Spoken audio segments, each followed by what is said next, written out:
انا حزين جدا على هذا المنظر. انا مش عارف الحقيقه، وخلينا نبقى صرحاء يا استاذ جمال، لان في النهايه التسكين خلاص ما بقاش يفيد ولا يعالج الاخطاء. انا مش عارف، مش متفق معاك يا استاذ جمال في فكره القله اللي احنا شايفينه ده قله. يعني هي ابتدت ب 10 20 وبعدين فوجئت ب 10,000 واحد في ارض الملعب. يعني اين العقلاء؟ طبعا انا حزني. انا ليه بقول قله؟ لان يبقى حتى لو دول 5000 ولا 10,000 دول لا يعبروا عننا، لا يعبروا عننا بجد يا استاذ ثابت. يعني انا صعب جدا ان انا اقول ان ده تصرفات الشعب المصري. يعني ده غير طبيعي اللي احنا شفناه النهارده. حضرتك انا حضرت مباراه الذهاب في استاد رادس في تونس. ايوه. بين الزمالك والافريقي، لما نزل شخصين الى ارض الملعب وكان واحد فيهم شايل علم مصر وتونس. لا تتخيل حضرتك مدى الاستهجان اللي قوبل به هذا الموقف، لدرجه ان عدد من الاعلاميين التوانسه اللي كانوا بيتفرجوا على المباراه قالوا لنا دول لا يمكن يبقوا مشجعين للنادي الافريقي ولا مشجعين حتى ينتموا لتونس. ما هو ده اللي انا بقول عليه يا استاذ جمال، ان ده ممكن نتكلم فيه على اساس ان هو قله. يعني ممكن نقول قله 2 3 5 10 نزلوا والجمهور كله استهجن العمل ده. لكن لما يبقى المنظر اللي احنا شايفينه ده غير مسؤول. لا طبعا محدش يرضى عن هذا، بصرف النظر عن فوز او هزيمه او خروج الزمالك من البطوله. مش ده اللي يهمنا خالص، لان احنا كمان للاسف الشديد ان هناك من العقوبات الكثير المتوقع على مصر، ومش ده اللي هاممني.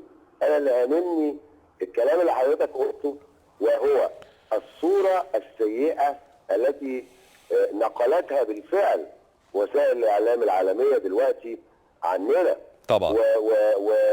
وبقول للي عمل كده حرام عليك ان تظلم شعب باكمله. عمل ثوره جميله ما زال حتى اليوم الناس بتتكلم عنها. واحنا في تونس انا حصلت على اعترافات كده من المواطنين التوانسه لما بقول لهم لكم الفضل في بدء الثوره، قالوا لي ولكم الفضل في نشر الثوره على مستوى العالم العربي كله. ولولا الثوره المصريه ما كان للثوره التونسيه اي تاثير على مستوى العالم. ايوه. فقد ايه شايف التقدير وقد ايه الحب اللي بيننا وبين الناس واحترامهم لينا، ثم احنا نيجي النهارده نتصرف بهذا الشكل العجيب الغريب المريب، اللي انا بقول ان ده داخل في ثوره مضاده لتشويه صوره مصر. هو يعني خليني افكر معاك بصوت عالي يا استاذ جمال، لان الحقيقه كلنا اعتقد يعني بيملانا الحزن والاسى على هذه الصوره.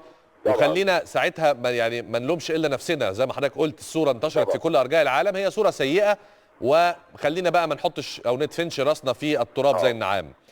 لكن هو الحقيقه يعني انا حتى بحاول احلل الموضوع. لو كان هو نوع من انواع الحزن على خروج نادي الزمالك او نوع من الاعتراض، حتى لو كان شايفين من وجهه نظرهم ان الحكم ظلم نادي الزمالك، ايا كان الفرض، الحكم لم يظلم نادي الزمالك. ده انا بقول لحضرتك فرضا فرضا ان هم الجماهير اللي نزلت دي وعملت شغب شايفه ان الحكم كان ظالم نادي الزمالك. يعني ايه الفكره ان هم كمان بيكسروا في الاستاد؟ يعني كان في ناس ماسكين شوم وبيكسروا في الملعب في المرمى نفسه في الالومنيوم بتاع الخشب، وناس كسروا الدكه. ده اللي بيخليني اقول ان ده تصرف طبيعي ابدا. ده ناس حاقده على النجاحات اللي تحققت في مصر، ناس من للاسف الشديد ما عندهمش اي وعي ولا اي مسؤوليه تجاه بلدهم. النهارده ايه المبرر انا عشان اخرج اكسر؟ بص شايف حضرتك الصوره؟